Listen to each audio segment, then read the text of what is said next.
নামাজ পড়নি কেন? অসুস্থ তাই? তুমি কি হযরত আইয়ুব আলাইহিসসালামের চেয়েও বেশি অসুস্থ? তুমি নামাজ পড়নি কেন? দায়িত্ব কর্মভার থাকার কারণে?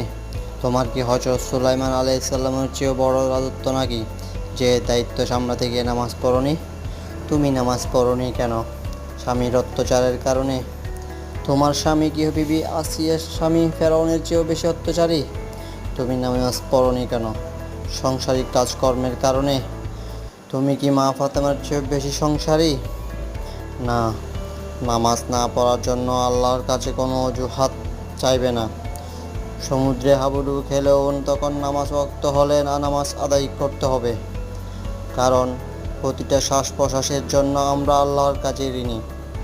বিনা কারণে এক ওয়াক্ত নামাজ কাজা করলে লক্ষ লক্ষ বছর জাহান্নামের আগুনে জ্বলতে হবে। তাই আপনারা নামাজ কায়েম করুন।